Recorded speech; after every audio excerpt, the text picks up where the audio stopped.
Welcome to our morning show today from WRCO. Today, another really exciting show as we do a follow-up. This is part 2 of our talk about the anxious generation, a book that is out. A lot of people in the community have been reading it and are reading it. What every parent needs to know. And in the studio with us today from the Richland School District, Sonia Clarkson and Barb Olson, along with school psychologist Maggie May, and Betsy Roessler is here from Partners for Prevention. Betsy, you're kind of the ringleader of this, so we'll talk to you first. But why do you think conversations like this are important? Thank you, Phil, for having us today.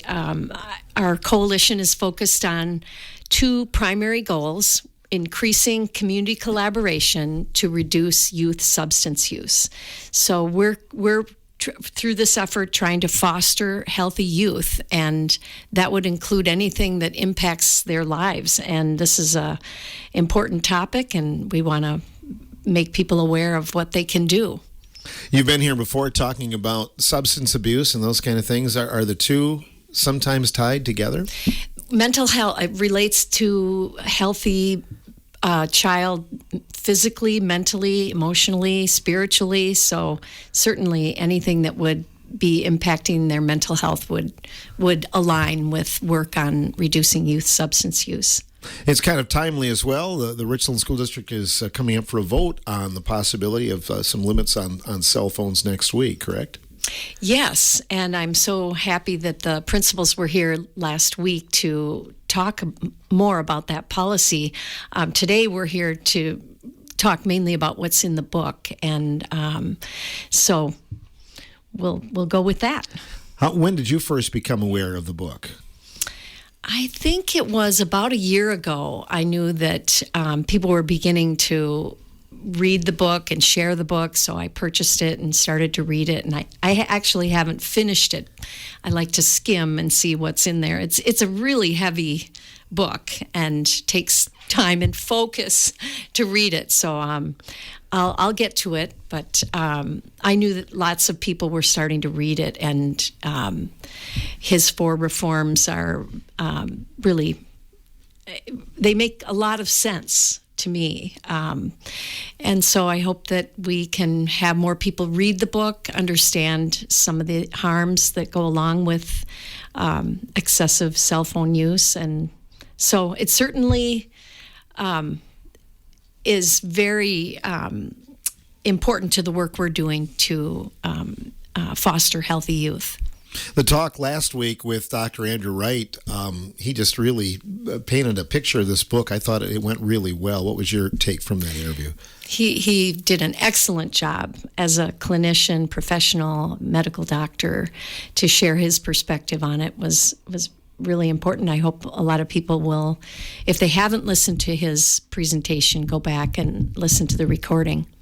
You assembled another group to come in today. Why did you choose these ladies? Just to have a variety of people working with, especially those that are very familiar with what's going on with today's youth. And so that's why they were chosen. And they each have a unique perspective. They've seen a lot and worked with kids for years, and so they can see the changes. And and they have their own children. Mm-hmm. And are practicing things in their own home. So I'm so excited to hear what they have to say. Barb, let's start with you. What do you do with the Richland School District? I am a high school social studies teacher at the Richland School District. Okay. I've been in public education for 30 years and had my own classroom for the last 27. And when I first heard about the Anxious Generation book about a year ago, the buzz really started popping up in podcasts that I listen to frequently. So like Betsy, I thought, hey, I need to know what this is all about. I bought a copy and I read it. And I think that it's a pivotal book right now because people are ready, and it's really sparking important conversations about the impact of smartphone usage and social media on our teens, and really, promoting a lot of different perspectives. And so whether or not you agree with everything in the book, I think that the importance of it is that it's sparking these conversations that we need to have about our children and our teens. especially. Sonia, what about you? Your role at the Richland Center High School, right? Correct. I'm a high school English teacher at Richland Center, and my first hearing about the book has been from Barb. Barb talked about it, and she and I have done book studies before with the high school and, well, with all of Richland Center School District, and we were talking about books that we could possibly use. And she had mentioned The Anxious Generation, and she's talked a lot about podcasts that she's listened to as well. And so that's how I started hearing about the book and read it. Mm-hmm. Among the staff, you're kind of exchanging the book among the staff members? There are a number of staff members who have read it, but we are talking about doing a book study with more staff members who maybe would be interested in it. And Maggie, your role with the district. Yeah, so I work in the Richland School District with alternative education students. So I serve as a teacher in that capacity, and then I also work in the area as a contracted school psychologist in several of our smaller local school districts. So I kind of have the more psychologist perspective, and then I see the teacher end of things too with the alternative ed programs that I work with. Are the trends similar with the different size schools? Does that make a difference? Is it all pretty much the same? I would say where this topic is concerned, the trends are very similar. I'm kind of seeing the same thing across the board. Mm-hmm. Yeah. What trends are you seeing, Sonia, typically? Well, some of the trends we're worried about are things like depression with kids because of the cell phone uses, other technology as well, and we are worried about that because what happens when kids are depressed, and wanting to be able to help them be more resilient. Mm-hmm. Barb, you've been in education. You mentioned 30 years too. When did you see it kind of changing? I think that I didn't really understand when it was changing, but around that 2010 to 2015 time period, and Haidt in his book, and Andy covered this really well too, is that seems to correlate with the changing of technological devices. That, it was this merging of the smartphone coming out with that front-facing camera, and then pairing with social media. And that really is when I started to notice that change in my own children. I noticed a change from my childhood and in students in school. And that as more and more students or children are owning those smartphones, that change really becomes more obvious. And when we have 95% of teens owning a smartphone today, and I just heard a statistic yesterday in a podcast that I listened to, that 40% of 2-year-olds have an iPad that is dedicated to them to use. And so, that development of that technology and how we're allowing our kids to use that technology around that 2010 time period is where I started to see that shift. Let me ask you this. Was it easier to teach before cell phones and smartphones? In some ways, yes. I think what we're all seeing for years with that shift, we've saw some anecdotal evidence in that how our students were learning in the classroom was changing. And in the podcast, I listened to Haidt's podcast with Oprah, and he said that he really did focus on anxiety and depression while writing the book, but in having these conversations that he's really found that the device and the social media really is impacting our kids' ability to attend and focus, which, as Maggie and Sonia could probably attest to, is a real struggle in the classroom today. The students' attention span is short because of the short reels and the constant scrolling. Okay, and Maggie can talk about the dopamine reward cycle, that it really has impacted how our students learn. Maggie, would you like to comment on that? No, I mean, well, yes, I will comment on that. I completely agree with everything Barb observes. I think some of those other, the attention piece is huge. And I think one of the sort of mediating factors that's leading to that, in addition to the scrolling and the reward system that we can get into a little bit as well, is sleep deprivation. And I think that gets, I really, from my observations over time, the changes that I've seen, especially when I'm doing evaluations of students who are struggling in school, is that sleep deprivation, we know, has very well documented impacts on attention, depression, anxiety, irritability, memory. And so, being able to retain information, all of those I think are impacted.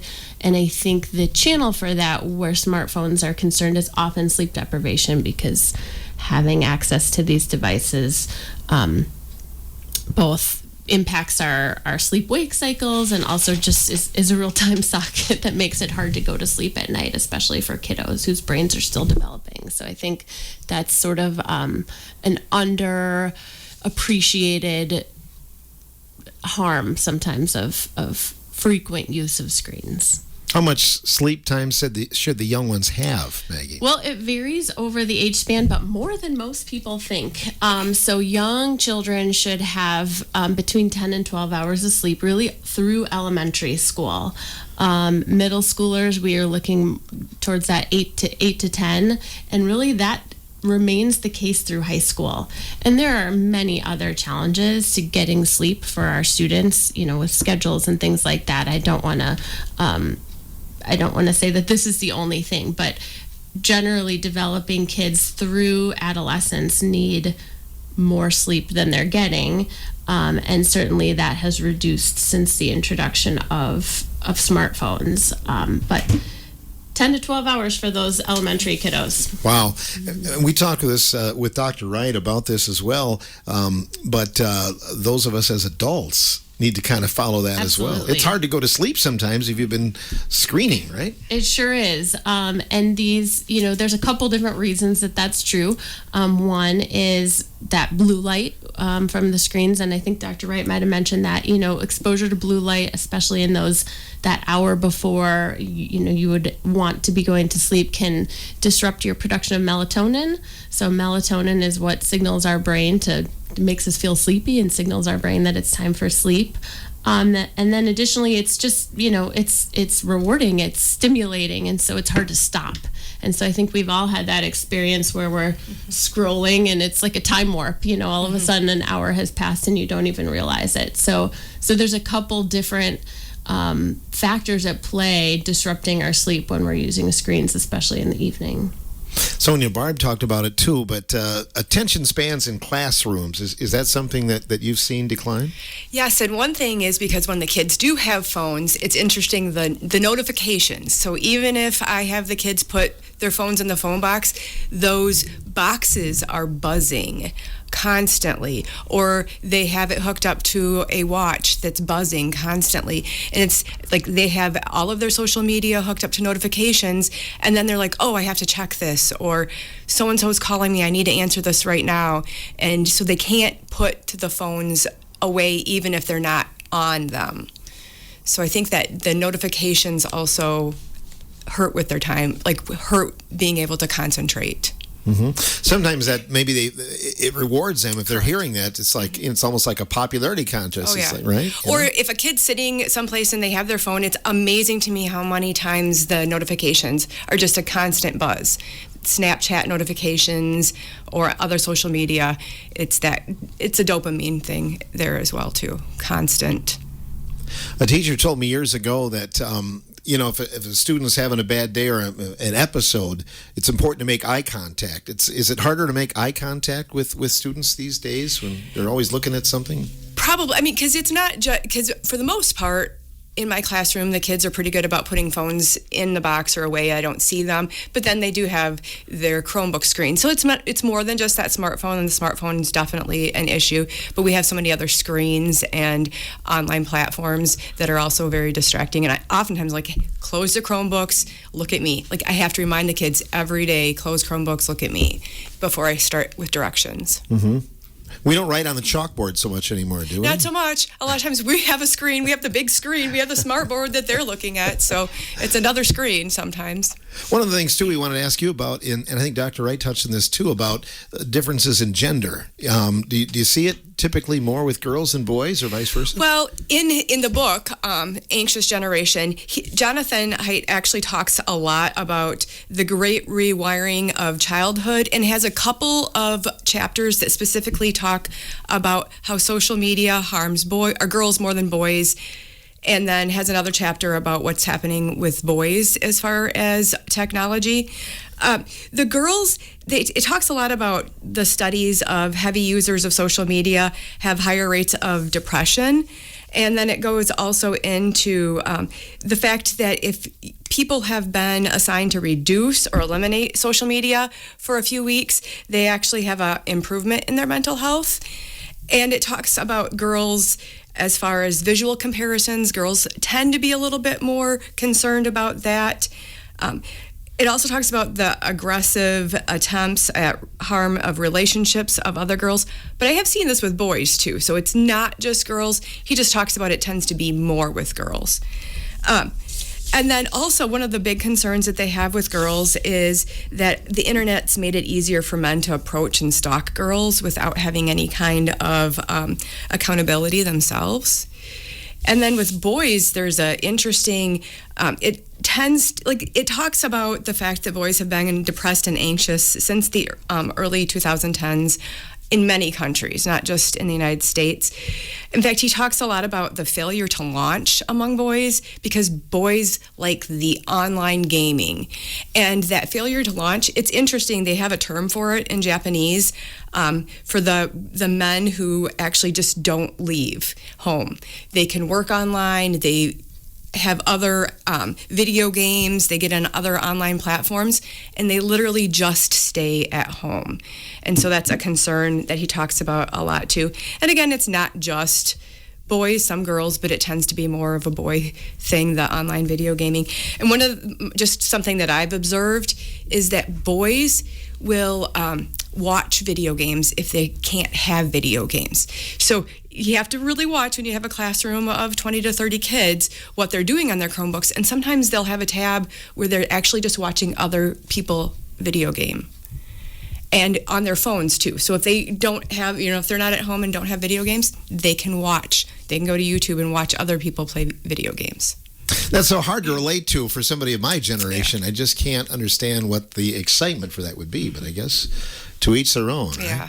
Yeah. Sonia talked a little bit about the gender difference. Maggie, I'm curious about, back in the day, girls would look at models, and think about this is the body I should have or whatever. Guys would do that too. Is that a concern as well with social media now and those kind of things? Yeah, I think it's just amplified access to that social comparison that girls are more wired for in general. Mm-hmm. So before, there would be one magazine, a group of magazines, you'd get to the end of the magazine, you put it away. There's no end to the social comparison available on social media. For a long time, we've had unrealistic images of bodies through airbrushing. That was sort of the pre-filter era.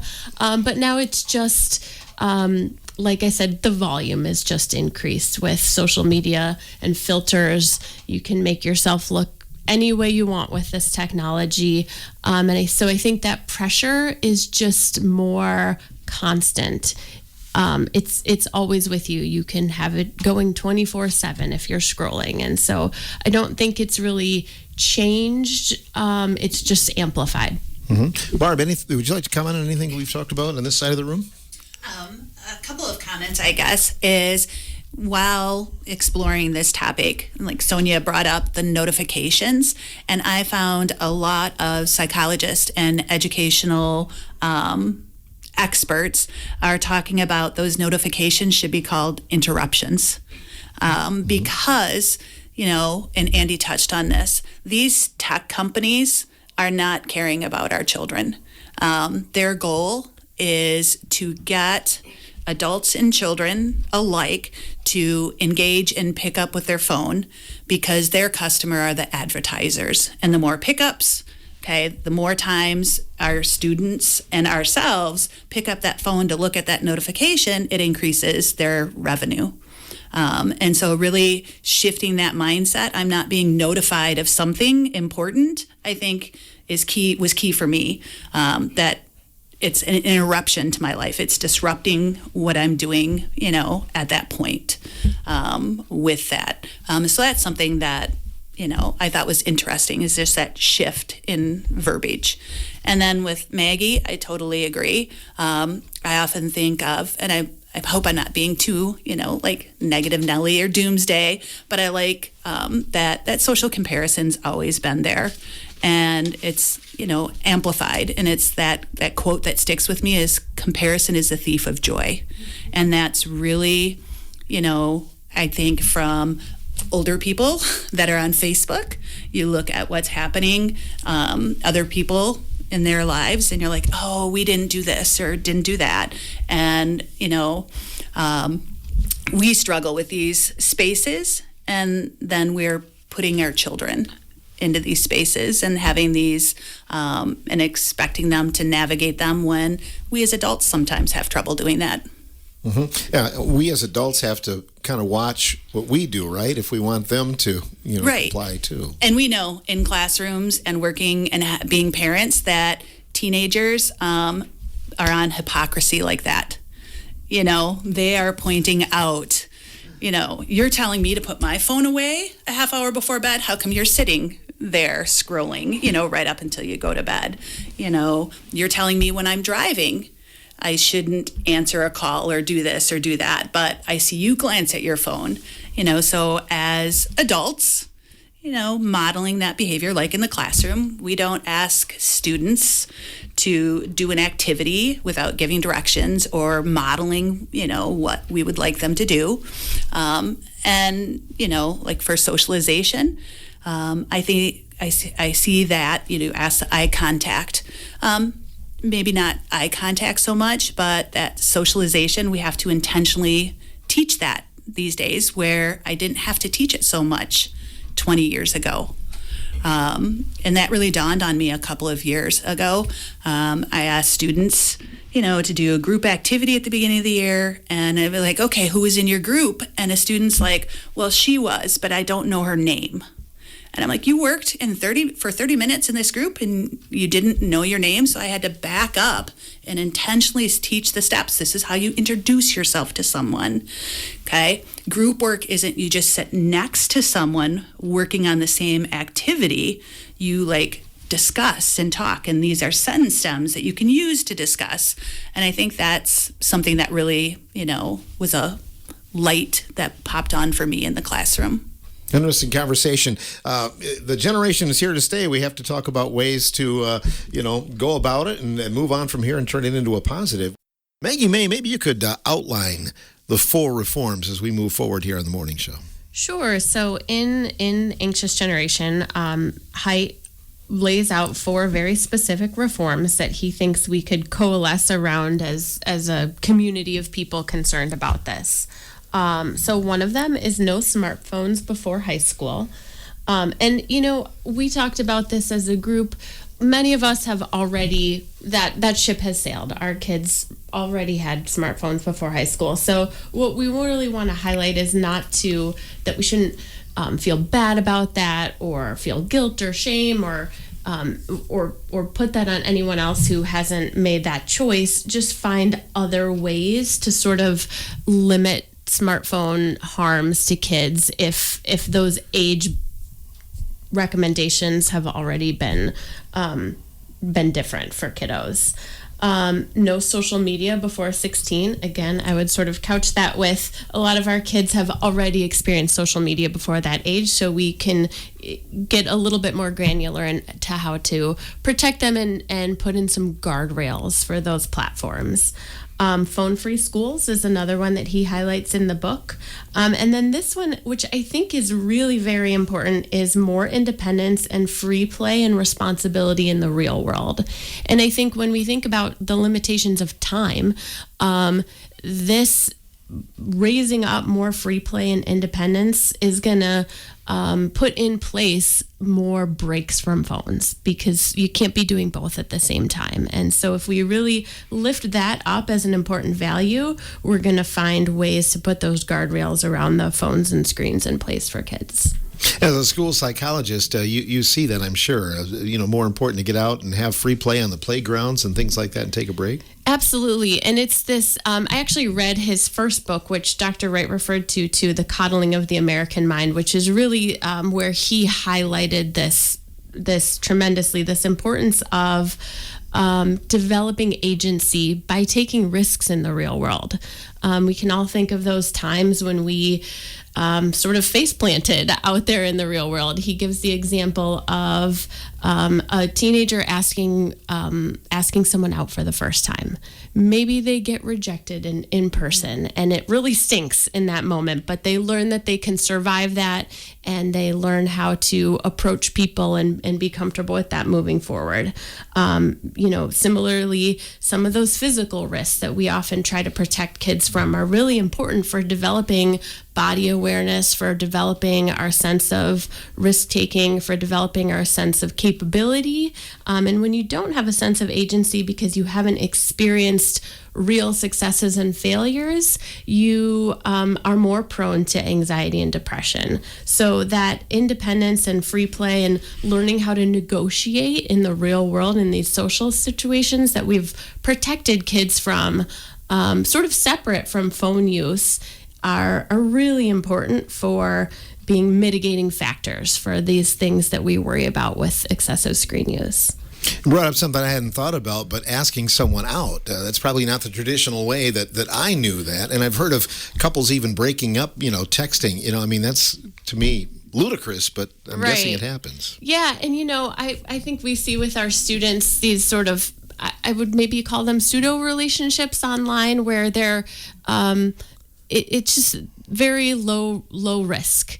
They're chatting online. They might not even know that much about the person, where they live, their name, and it feels like a relationship, and it sort of scratches that itch, but it doesn't really teach the important life skills that are involved for real communication and real life being in community with somebody. And so we do need to make sure that we're providing opportunities for students and kids to interact in the real world, to learn those skills. Mm-hmm. As a parent, Sonia, it's kind of scary stuff out there, and we hear about stories all the time. Even here in the state, we've heard about that this year, about bad stories where an older person was stalking a younger person. Right? Correct, and that's one of the things I had hit on earlier too. Is just that sometimes they do kind of know the people they're talking to. They might have met them someplace briefly, and they have an idea that is a real person. But a lot of times we don't even know. Like, the kids could be developing a relationship with somebody who they shouldn't be, because they don't ever see that person, and they're misrepresented on the social media with pictures and different things. So the kids don't even understand and realize that sometimes that person that they think they're having a relationship with is not the person that they thought they were. Mm-hmm. And we wanted to quiz you too, as far as what can be done, moving forward. You as a teacher and educator, and that's some of the things that are coming into play in the high school. We're talking about the cell phone ban during the school day, but also parents need to be aware of what's going on with their kids. And sometimes kids are doing things that the parents aren't aware of. So really taking that idea, even my own children who are adults now have come back and talked about things that they did that I didn't know. And I thought that I knew, I was looking at their phones, or I had apps that would shut their phones off. I always think too, like, COVID was a pivotal moment in my own life with children is before that, they didn't have phones at night. They'd be, charged in the kitchen, no televisions in their bedrooms. And because they couldn't have that real world contact with their friends, I really released them probably faster than I would have. And I wish, that's one of those things you always wish you could bring back, but you can't. So they have turned into okay adults, but it's that tough addiction that is hard to overcome. Right. COVID, that's one of the things we learned. Hopefully we've learned some things we can spin that into a positive too. Correct. Right? Yeah. Barb, anything you wanted to add? I think something that I wanted to add, as educators, we really need to be teaching these social media literacy skills. Something that I have noticed throughout the years, and I'm sure you have with your own children and students, is especially with the invention of AI, we really don't know who we're talking to, because AI can create a profile and a picture of someone that looks totally different than the individual they are, and can create situations, videos that look real, but they aren't. And so our students may come across something like that was created by AI and be like, hey, look, what this is happening, and it informs their decisions and their thinking, but it's not real. And so at times I have trouble deciphering, is this AI or not? And really, teaching them, you have to fact check. That one source is not good enough, increasing those media literacy skills. Yeah, something you talked about earlier was about being genuine, that kids can pick that up from you as a teacher, but like with AI, it's a lot tougher, isn't it? It is with AI, and like Maggie and Sonia said, and the question you asked, these platforms are constantly pushing our children and our students to come in contact with people they don't know. They've got that, hey, you might know these people, or this might be a good match for you. Connect with them, and developing, relationships with them that, seem real to them. But can you have a real relationship with someone that you don't know, that you've only talked to over texting or a chatting or app?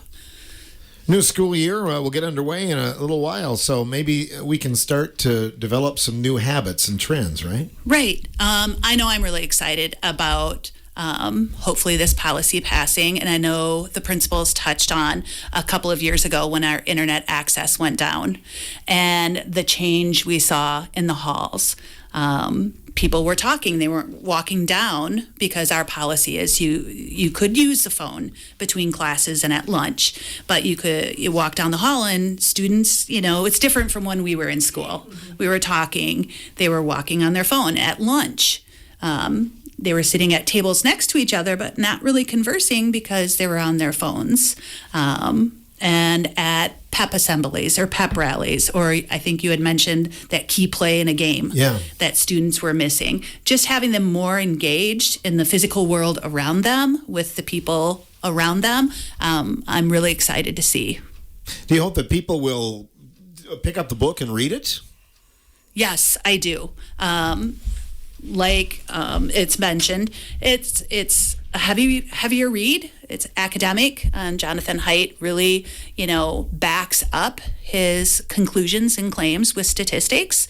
But I am hoping that with hearing these two morning shows that people get interested and pick it up, because at the very minimum, it makes you think about the topic and what's happening and how we can change and make the world a better place. Indeed. Sonia, what about takeaways from the book for you? Just a lot of, we need to make some reforms. I liked that Maggie talked about the reforms that he mentions, and if we can make some changes with our kids, it will be good for the future. And one thing that Barb and I have been talking about a little bit, some of it's coming from the book, but just from other sources too, is the idea of empathy, and that kids have lost a little bit of empathy, partly because they can they can play with each other on social media, or they can do things on social media that they wouldn't do face to face. And because of that, there is that loss of empathy. I'm also going to say I'm an English teacher, and there's a lot of data that talks about reading fiction and reading stories helps create empathy also. And there's a lot of data that's showing that we're losing that because kids aren't reading as much because they're spending their time on social media. So I'd really like to, bring it back to let's put the phones away, and like times that maybe students would be using their phones in class, we can say read a book. But that's me. I'm the English teacher. But it also, that empathy that's lost because they're not really talking to each other. As an English teacher, is it tough kids can plagiarize probably easier than correct. we used to, right? I'm really been thinking a lot this summer about what I can do, and a lot more pen and paper. Like, it's kind of interesting that we did pen and paper, we've moved to Chromebooks, and now we're back to, you have to write a rough draft physically before you type it up so that I can see that it is your thoughts a little bit more. A lot of in-class work, you can't do this outside of class because, as soon as they get outside of class, they'll use AI. And they'll brag about it too. Oh, I didn't write that speech. I had AI. I'm like, I can tell because, you used words that I know that you don't know what they mean. So it is, and it is hard, just like it's hard for the kids to determine sometimes what is true. It's also hard for us sometimes to, now, is this really their work? So we have to come up with ways to combat it too, constantly. Mm-hmm. Well, I'm sure fact-checking for a social studies paper too, it's there are a lot of different sources online, not always accurate, right? Right. And that's an important time-consuming aspect is when kids are researching, starting with providing them like vetted resources that they can use. But when they're out on the web on their own, finding those credible sources and talking through that is an important part of what I do these days. Maggie, what about your main takeaway from the book, The Anxious Generation? I think something that I really loved that he emphasized is the importance of collective action.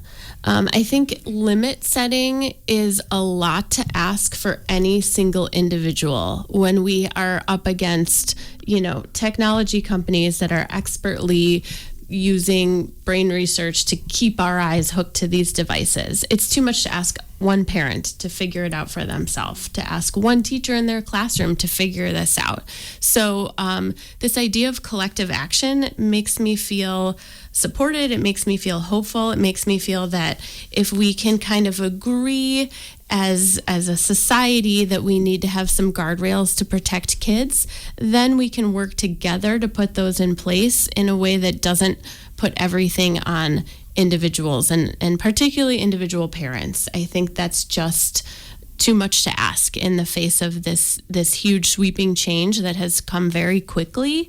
And so when we know better, we do better. I know, my two kids are 2 years apart, and I've done things differently with the second with regards to screens than I did with the first because I learned things by observation and, learning new information and research that was coming out. And so really we just need to work together to benefit our kids. I know there's some local communities of teens and tweens, but and kids who are a little bit younger who are trying to bring back landlines.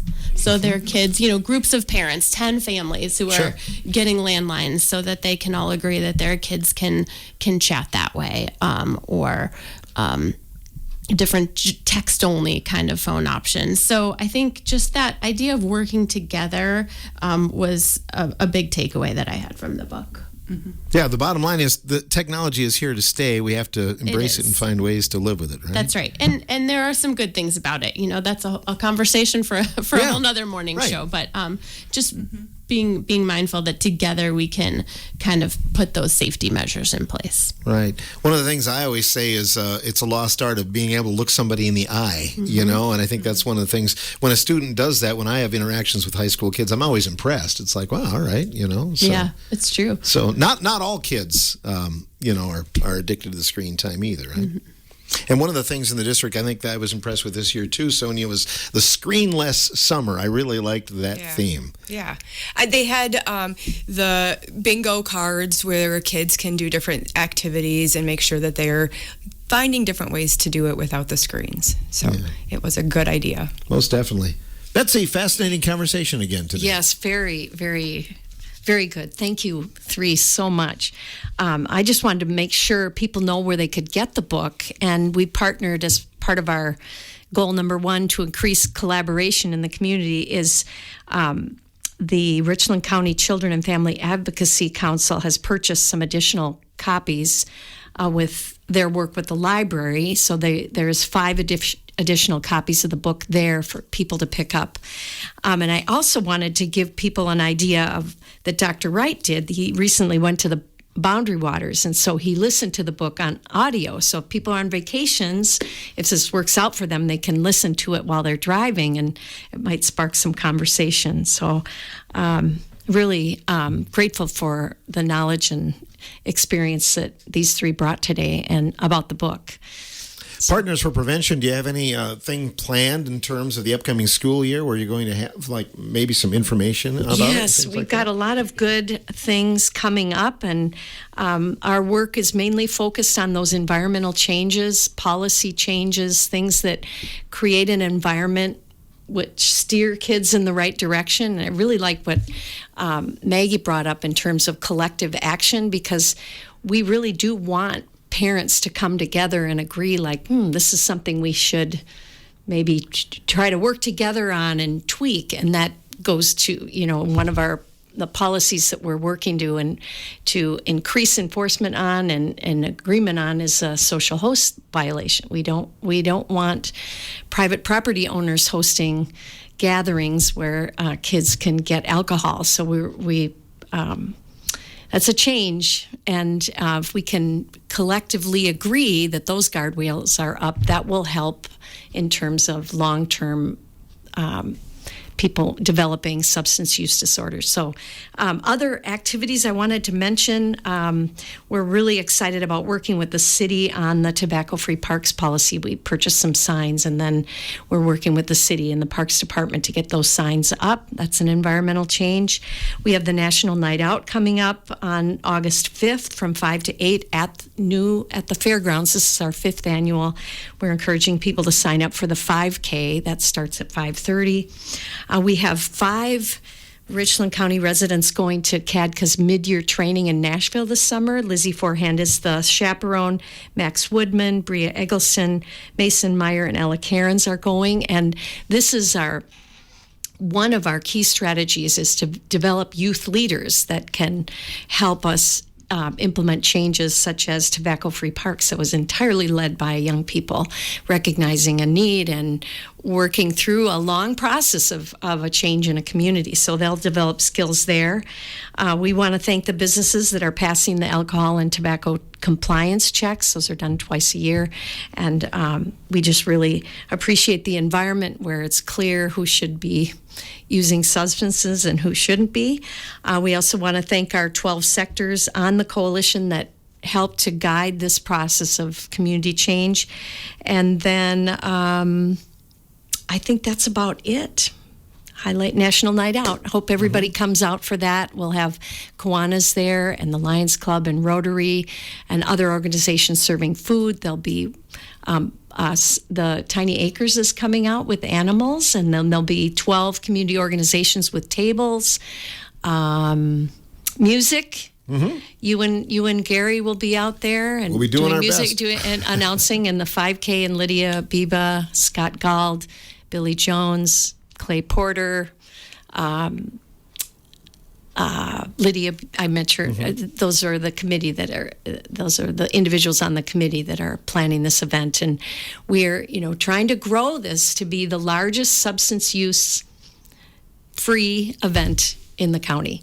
So we hope everybody comes out and enjoys a great night. Once again, what is the date, Betsy? August 5th. Okay. So that's a Tuesday night, and it's not just in Richland County, but it's in the entire nation.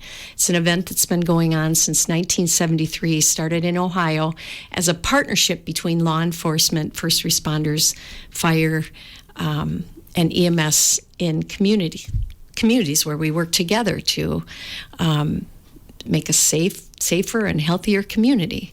We will have more about that coming up as it draws near. Sounds good. Thanks for all you do. Oh, you're welcome. You bet. Betsy Roessler from Partners for Prevention, also Maggie May, school psychologist here in the Richland District, along with Sonia Clarkson and Barb Olson, both educators in the Richland Center High School. And we'll have more coming up tomorrow on The Morning Show.